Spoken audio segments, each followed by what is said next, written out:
नमस्कार दोस्तों, स्वागत है आप सभी का और आइस के इस प्लेटफॉर्म पर। मैं हूं अखिलेश अवस्थी। उम्मीद करता हूं आप सब लोग बहुत अच्छे होंगे। मैं भी आपके सामने बहुत अच्छा हूं। दोस्तों, आज के इस सेशन में हम डिस्कस करेंगे यूनियन बजट 2025-26 में हमारे देश की वित्त मंत्री निर्मला सीतारमण जी के द्वारा अनाउंस की गई कुछ मेजर स्कीम्स के बारे में। बेसिकली वो 4 योजनाएं हैं जिन पर आज अपने इस सेशन में हम डिस्कशन करेंगे। सेशन बहुत ज्यादा लंबा नहीं होगा, सेशन के अंत तक जुड़े रहिएगा। आपको पता चल जाएगा क्या है ये योजनाएं, किस प्रकार से इन योजनाओं का लाभ एक आम व्यक्ति को प्राप्त हो सकता है। तो ये सब चर्चा करेंगे। इनकी महत्वपूर्ण मतलब इंपॉर्टेंस क्या है, ये सब चीजें इस सेशन में हम जानेंगे। चलिए शुरू करते हैं, जानते हैं वो कौन सी 4 योजनाएं हैं। तो मेरे पीछे आप थंबनेल में देख रहे होंगे, पहली योजना यहां पर है स्वामी फंड 2। स्वामी फंड क्या होता है बताऊंगा मैं आपको। बेसिकली स्वामी फंड बोलते हैं इसको। दूसरी योजना है गिग वर्कर्स के लिए। क्या होते हैं गिग वर्कर्स बताऊंगा आपको, लेकिन गिग श्रमिकों के लिए एक सामाजिक सुरक्षा योजना को लॉन्च करने के लिए कहा गया है, वो बात करेंगे। तीसरा है किसान क्रेडिट कार्ड। ये स्कीम कोई नई नहीं है, लेकिन इस स्कीम में इस बार कुछ बदलाव किए गए हैं। वो बदलाव किसान भाइयों को जानना बहुत जरूरी है। चौथी यहां पर बात करेंगे पीएम स्वनिधि। स्वनिधि का मतलब है स्ट्रीट वेंडर्स आत्मनिर्भर निधि, यानी कि जो रेडी पटरी लगाने वाले दुकानदार हैं उनके लिए ये योजना चलाई गई थी कोविड कार्यकाल में। अभी इसमें कुछ बदलाव किए गए हैं जिनके बारे में हम चर्चा करेंगे। तो ये हैं वो 4 मेजर स्कीम्स जो इस बार के बजट 2025-26 में अनाउंस की गई हैं। तो 1 बाय 1 इनको जानते हैं। आइए शुरू करते हैं। पहली योजना जिसका नाम है स्वामी। बेसिकली हम इसे स्वामी योजना कहते हैं। घर खरीदने वालों के लिए ये योजना बनाई गई है सरकार के द्वारा। ये स्वामी 2.0 है। स्वामी 1.0 इसके पहले आ चुकी थी। बेसिकली अगर मैं इसके कॉन्टेक्स्ट की बात करता हूं तो समझिएगा, आप देखते हो बड़े बड़े शहरों में लोग हाउसिंग सोसाइटीज वगैरह में रहते हैं। हाउसिंग सोसाइटी वगैरह में जब वो सोसाइटीज डेवलप की स्टेज में होती, डेवलपिंग स्टेज में बन रही होती हैं, उसी समय वो वहां पर पैसा लगा देते हैं अपना और पोजीशन का इंतजार करते रहते हैं कि घर जब बनके तैयार होगा, सोसाइटी बनके तैयार होगी, तब उनको घर मिलेगा। अगेन लेकिन फिर क्या होता है, कुछ ऐसी प्रॉब्लम्स आती हैं जिनकी वजह से वो सोसाइटीज डेवलप नहीं हो पाती हैं, रुक जाती हैं, जिससे ऐसे लोगों का पैसा फंस जाता है जिनके मन में घर का सपना होता है और उसके लिए वो पैसे दे चुके होते हैं। तो दोस्तों, ये योजना उन्हीं लोगों के लिए है, उन्हीं हाउसिंग सोसाइटीज के लिए है जो डेवलपिंग की स्टेज पर थी बट किसी कारणवश वो रुक गई हैं। तो उनको क्या करना है, फिर से शुरू करना है और अंत तक पहुंचाना है। यानी कि जो फंसे हुए प्रोजेक्ट्स हैं उनको फाइनलाइज किया जाएगा और वो एंड तक पहुंचेंगे, जिससे एक आम आदमी को लाभ मिलेगा। तो गिन जानते हैं इसके क्या क्या फीचर्स हैं। तो सबसे पहले स्वामी का फुल फॉर्म याद रखिएगा। ये जो स्वामी लिखा है ना, इसका फुल फॉर्म है special window for affordable and mid income housing, यानी कि किफायती और मध्यम आय आवास के लिए विशेष खिड़की। ये इसका नाम है स्वामी का। Then building on the success of Swami Fund 1, the finance minister launched Swami Fund 2. Swami fund 1 की सफलता के बाद वित्त मंत्री ने स्वामी फंड 2 को क्या किया है, लॉन्च किया है। This fund is aimed at providing relief to distressed housing project and also help home buyers to easily. इस फंड का उद्देश्य क्या है, जो संकटग्रस्त या तनावग्रस्त आवास परियोजनाएं हैं ना, इनको राहत प्रदान करना तथा घर खरीदने वालों को आसानी से मदद करना है। घर खरीदने वालों को मदद कैसे हो जाएगी, जो डिस्ट्रेस्ड हाउसिंग प्रोजेक्ट्स हैं जब वो बनके तैयार होंगे तो उनका जो फंसा हुआ पैसा था और जो घर का सपना था वो पूरा हो जाएगा। Under the first Swami fund 50,000 stalled dwelling units were completed and were given to the home buyers. जो स्वामी फंड 1 था ना, स्वामी फंड 1 के अंतर्गत 50,000 अधूरे आवासों का निर्माण क्या किया गया, पूरा किया गया और उन्हें जिन लोगों ने खरीदा था उनको दे दिया गया। तो स्वामी फंड 1 में 50,000 होम्स थे। This helped home buyers who were paying EMI on stuck housing projects while also living in the rental house. सोचिए, हम घर की ईएमआई भी चुका रहे हैं क्योंकि लोन हमने पास करा लिया था और रेंट भी दे रहे हैं क्योंकि हमें वो घर नहीं मिल पाया जहां हम रह सके, अपना जीवन यापन कर सके। तो अगेन ये तो प्रॉब्लम्स क्रिएट हो गई ना। इन्हीं प्रॉब्लम से बचने के लिए इस स्वामी फंड 2 को लॉन्च किया गया। With Swami fund 2 the government plans to complete additional 40,000 units in 2025। 2025 में 40,000 घरों को कंप्लीट किया जाएगा, benefiting middle class home buyers who are burdened with both rent and EMIs. और जब ये 40,000 घर पूरा होंगे तो बेसिकली जिन पर रेंट और ईएमआई दोनों का बर्डन है, उससे उन व्यक्तियों को निजात मिल सकेगी। This initiative seeks to resolve funding issues for incomplete housing projects and revive the real estate sector. Basically इसका उद्देश्य क्या है, जो रियल एस्टेट सेक्टर है उसको रिवाइव करना, और पैसे की वजह से जो प्रोजेक्ट्स बीच में रुक गए हैं, नहीं बन पाए हैं, आधे अधूरे हैं, लोगों ने उनमें अपना फ्लैट खरीद लिया है और होम लोन पास करा के अगेन ईएमआई भी चुकाना शुरू कर दिए हैं। तो स्वामी फंड 2 के अंतर्गत आपने जाना कि 40,000 ऐसे अधूरे घरों को पूरा किया जाएगा और लोगों को सौंपा जाएगा। क्लियर हो गई होगी बात आप सभी लोगों को। चलिए आगे बढ़ते हैं, जानते हैं दूसरी योजना के बारे में, जिस योजना का नाम है gig worker, social security scheme for gig workers, यानी कि सामाजिक सुरक्षा योजना गिग वर्कर्स के लिए। अब कई लोगों को यह टर्म क्लियर नहीं होगा कि गिग वर्कर क्या होता है, तो सबसे पहले इस टर्म को क्लियर कर लेता हूं। दोस्तों, गिग वर्कर्स का मतलब एक ऐसा व्यक्ति जो ऐसे प्लेटफॉर्म में काम कर रहा हो जहां उसका काम डिलीवरी का हो। इंडिया में आप सभी लोग जानते हो जोमैटो, ठीक है, ब्लिंकिट, ज़ेप्टो, ठीक है, Zepto, Grofer, again number of options है, स्विगी, ग्रोफर्स, इन सब जगहों पर जो लोग काम कर रहे हैं, इन वर्कर्स को गिग वर्कर्स कहा जाता है।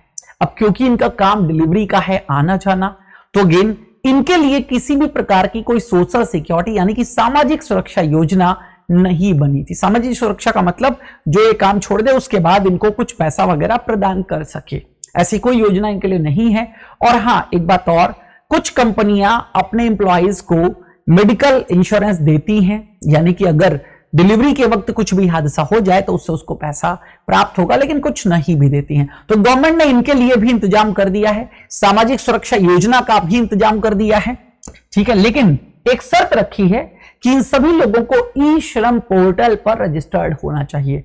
तो अगर आप गिग इकोनॉमी से संबंध रखते हैं, यानी कि आप जोमैटो, ब्लिंकिट, स्विगी, ज़ेप्टो, इस तरीके के किसी भी प्लेटफॉर्म पर, फ्लिपकार्ट, 11 मिनट्स, ठीक है, किसी भी प्रकार के प्लेटफॉर्म में अगर आप वर्क करते हैं तो आपको ई श्रम पोर्टल पर अपना रजिस्ट्रेशन कराना होगा, क्योंकि गवर्नमेंट यहीं से बेनिफिशियरी को चुकेगी, जो मतलब चुनेगी। ई श्रम पोर्टल के माध्यम से ही बेनिफिशियरी को सारी सुविधाएं प्रदान की जाएंगी। बहुत सरल प्रोसेस है। बेसिकली register.eshram.gov.in पर जाएंगे तो इस तरीके का कुछ प्लेटफॉर्म आपको दिखाई देगा, जहां पर अपना मोबाइल नंबर डाल के लॉगिन करके और आधार नंबर के साथ में आप यहां पर अपना अकाउंट बना सकते हैं। तो बेसिकली ई श्रम पोर्टल पर जो गिग वर्कर्स हैं उनको क्या किया जाएगा, एक आइडेंटिटी कार्ड इशू किया जाएगा, ठीक है। और ऐसे 1 करोड़ गिग वर्कर्स जो ई श्रम पोर्टल पर रजिस्टर्ड होंगे उनको आइडेंटिफाई करके कार्ड दिया जाएगा और again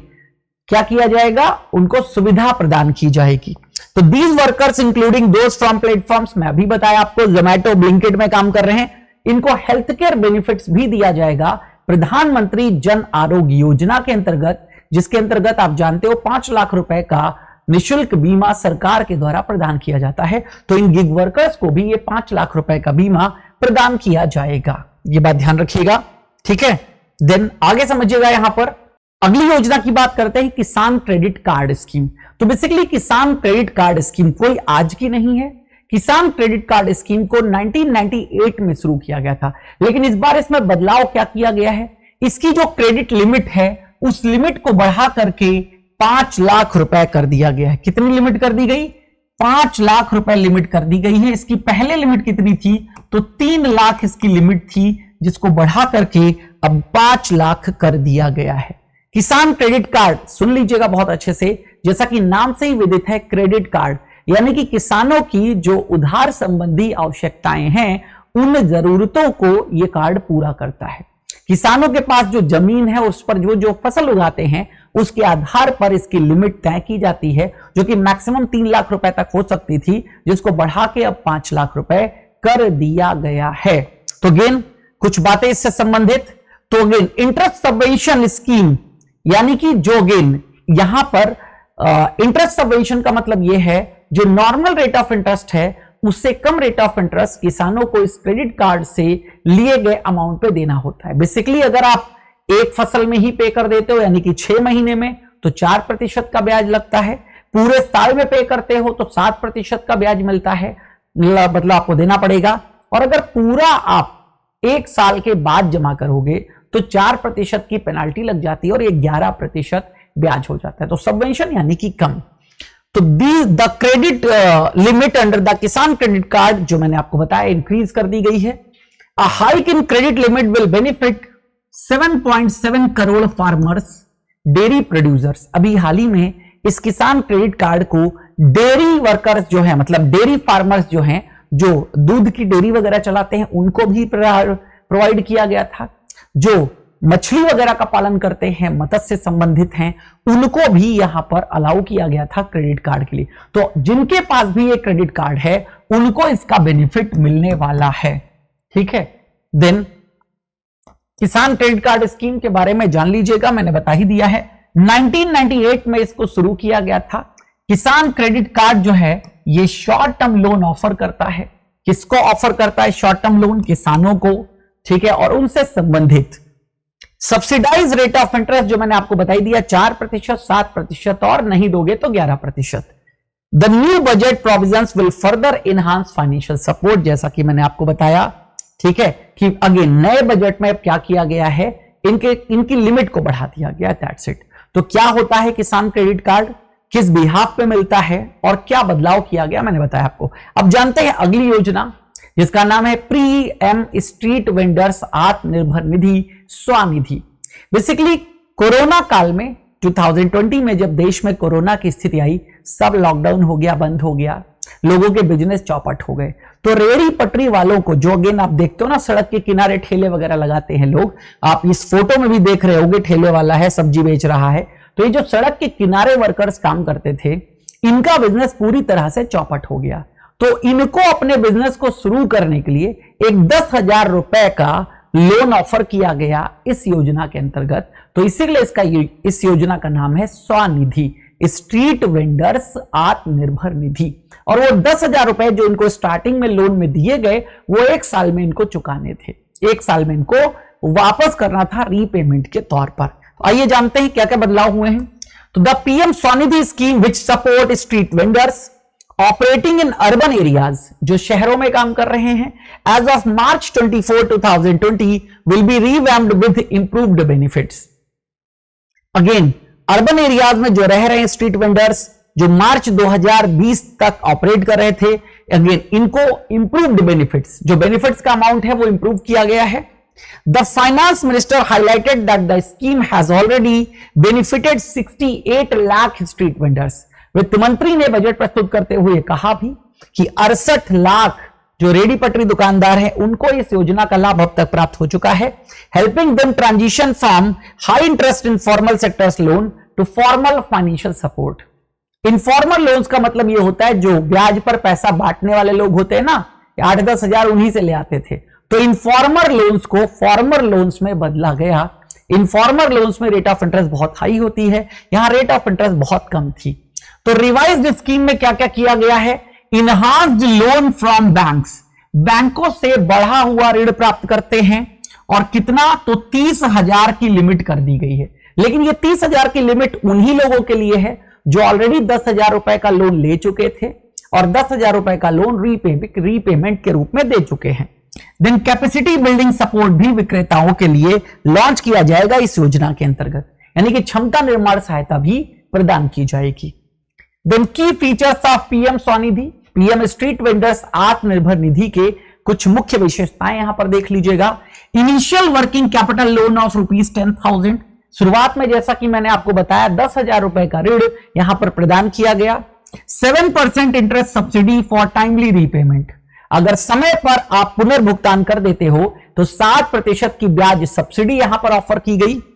then cashback incentive for digital transactions, अगर वो रेडी पटरी वाला दुकानदार अपने वहां डिजिटल ट्रांजेक्शंस का इस्तेमाल करता है, यानी यूपीआई क्यूआर कोड के माध्यम से पेमेंट लेता है, तो उसको कैशबैक के तौर पर इंसेंटिव्स की भी व्यवस्था की गई। देन चौथा यहां पर higher loan eligibility for vendor repaying on time. अगर कोई वेंडर समय से पैसे का भुगतान कर देता है तो उसको ज्यादा रुपए भी ऑफर किए जा सकते हैं। तो ये 10,000 रुपए जब इनिशियल लेवल पर आप लोगे, वापस करोगे, उसके बाद ही 30,000 रुपए आपको प्रदान किए जाएंगे। तो ये तो थी वो चारों योजनाएं जो इस बार के बजट में अनाउंस की गई हैं। सेशन कैसा लगा? मैंने शॉर्ट रखने का प्रयास किया है सेशन।